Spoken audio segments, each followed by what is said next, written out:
Louvado seja o nome de nosso Senhor Jesus Cristo. Irmãos, Gênesis capítulo 14 é a sequência das mensagens da nossa campanha.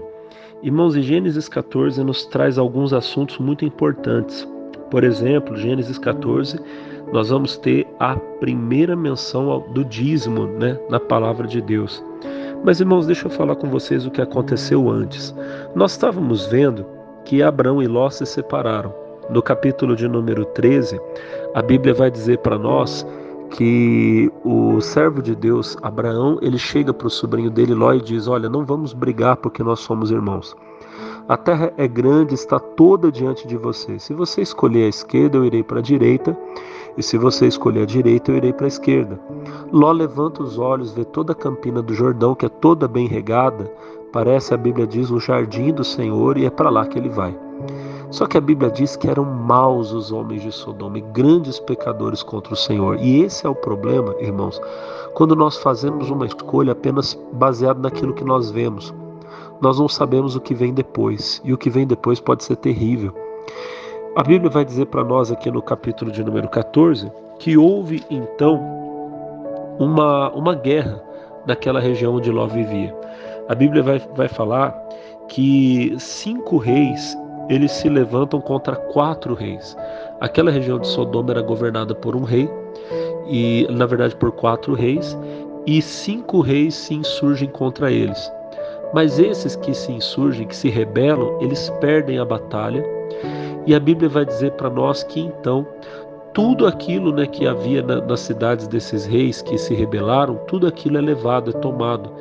E pelo que nos parece, Ló vivia exatamente na região onde os rebeldes moravam. Então Ló também é levado cativo, ele e tudo que ele tem. A Bíblia vai falar para nós, meus irmãos, que Ló, ele, vamos dizer assim, já sofre uma grande perda, vamos dizer assim, um grande susto, porque tudo que ele tinha é saqueado, a esposa, as filhas são levadas cativas. Pense você que até esse momento ele tinha uma vida tranquila e próspera ao lado do tio dele, e de repente ele se vê no meio de uma batalha, de uma guerra, e de repente ele vê tudo que ele tem sendo levado embora. Irmão, irmã, isso é o que acontece com aquele que se levanta contra a sabedoria que vem de Deus. A Bíblia fala em Provérbios 18 que aquele que se separa, ele se insurge contra a verdadeira sabedoria. Ele vai contra a verdadeira sabedoria, que é a sabedoria de Deus. Fique sempre ao lado de Deus, irmão. Ló deveria ter talvez se humilhado, falar do tio Abraão: deixa eu ficar contigo, eu aceito ser submisso à sua autoridade. Não, ele quis ser independente, quis cuidar da vida dele, e acabou que ele perdeu tudo, apesar que Deus deu um grande livramento, porque a Bíblia vai dizer para nós no versículo 12, também tomaram a Ló, que habitava em Sodoma, filho do irmão de Abraão, e sua fazenda, e foram-se. Então veio um que escapara e o contou a Abraão, o hebreu, e ele habitava junto dos carvalhais de Manre, o amorreu, irmão de Escol e irmão de Abner. Eles eram confederados de Abrão. Ouvindo, pois, Abrão que o seu irmão estava preso, armou seus criados nascidos em sua casa, 318, e os perseguiu até Dan. E dividiu-se contra eles de noite, ele e os seus criados, e os feriu e os perseguiu até Obá, que fica à esquerda de Damasco. Irmãos, que poder era esse que Abraão tinha? Abraão conseguiu fazer o que 5 reis não fizeram. Ele lutou contra aqueles reis de Sodoma e venceu a batalha. O que havia sido roubado, o que havia sido levado, ele conseguiu trazer tudo de volta. E conseguiu recuperar Ló e a família de Ló também. Irmão, essa palavra é muito forte para você. Quando você ouvir que o diabo está se levantando contra a sua família, é hora de você se posicionar e dizer: eu vou lutar, vou batalhar, vou resgatar minha casa, vou resgatar meu casamento, vou resgatar minha família. Irmão, Abraão foi. A Bíblia diz que ele armou 318 empregados nascidos em sua casa. Nós temos, irmãos, essas armas que Deus nos deu, que nascem no nosso coração, no nosso espírito, e com elas vencemos as batalhas. Bom, a Bíblia vai dizer para nós que então, versículo 18, e Melquisedeque, rei de Salém, trouxe pão e vinho, e este era sacerdote do Deus Altíssimo. E abençoou e disse: Bendito seja Abrão do Deus Altíssimo, o possuidor dos céus e da terra.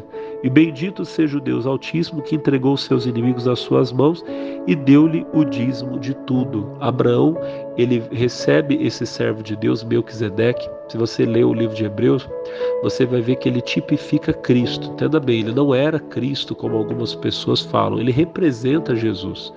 Ele aparece de repente na história bíblica. Ele era um sacerdote de Deus. Nós não sabemos de onde ele veio, não sabemos para onde ele vai, mas ele é um sacerdote de Deus, rei de Salém, que depois veio a se tornar a cidade de Jerusalém. E a Bíblia fala que ele abençoa Abrão, e Abrão reconhece nele uma autoridade de Deus e entrega a ele os dízimos. Observa você, meu irmão, que o dízimo, por exemplo, ele não é da lei. O dízimo ele já é anterior à lei. A Bíblia vai fazer menção aos patriarcas, Abraão, Jacó, devolvendo o dízimo. Você não verá, por exemplo, isso aqui que eu vou falar pode ser até polêmico, mas você não verá nenhuma vez a Bíblia falando que qualquer um dos patriarcas guardou o sábado, por exemplo. O sábado, ele era uma ordenança para o povo de Israel na lei de Moisés. Mas o dízimo, não, o dízimo é anterior à lei. Os patriarcas já entregavam e a igreja no tempo do Novo Testamento também entregava o dízimo. E Abraão devolve o dízimo a Melquisedeque. Nesta hora vem o rei de Sodoma, versículo 21. E diz a Abraão: dá-me as minhas almas e a fazenda toma para ti. O rei de Sodoma representa o diabo. Ele só quer as almas. Irmão, o inimigo ele quer as almas. Só que Abraão ele demonstra aqui, irmão, o que é o caráter de um homem de Deus. Ele diz, porém, Abraão disse ao rei de Sodoma: levantei a minha mão ao Senhor, o Deus Altíssimo, o possuidor do céu e da terra, e juro que desde o fio até a corda de um sapato não tomarei coisa alguma de tudo que é teu, para que não digas: eu enriqueci Abraão. Irmão, Abraão estava voltando com a riqueza de várias cidades. Ele poderia sair dali o homem mais rico de toda aquela região. Lembre que Ló colocou os olhos na riqueza daquela região e ficou doido, né? Ele botou os olhos ali e disse: eu quero essa riqueza.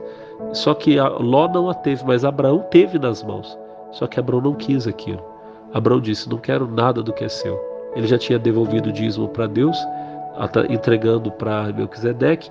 Agora ele devolve ao rei de Sodoma tudo que era dele. Irmão, você vai enriquecer, você vai prosperar, mas com a bênção de Deus. Você não precisa tomar nada que não é teu. Não precisa tomar nada que Deus não te deu. E a Bíblia vai dizer que Abraão, ele apenas fala da parte que é dele, dos confederados dele, e se eles quisessem ficar com a parte deles, poderiam. Mas Abraão diz: da minha parte eu não vou ficar com nada. Lição importante para você, irmão. Tudo que você precisa virá das mãos de Deus. É Ele quem vai prosperar o teu caminho. Bom, essa é a palavra de Deus para vocês hoje. Eu oro pedindo que o Senhor te abençoe e que todo mal caia por terra na sua vida. Que toda obra maligna seja repreendida, amarrada. Vá embora todo mal em nome do Senhor Jesus Cristo. Minha irmã, seja abençoada. Meu irmão, seja abençoado. Você, sua família, sua casa. E lembre-se, não tome nada que é do diabo. Aquilo que é seu já está guardado, está nas mãos de Deus. E Ele entrega a você nesse momento, em nome de Jesus. Seja abençoado. A paz seja com todos, em nome de Jesus.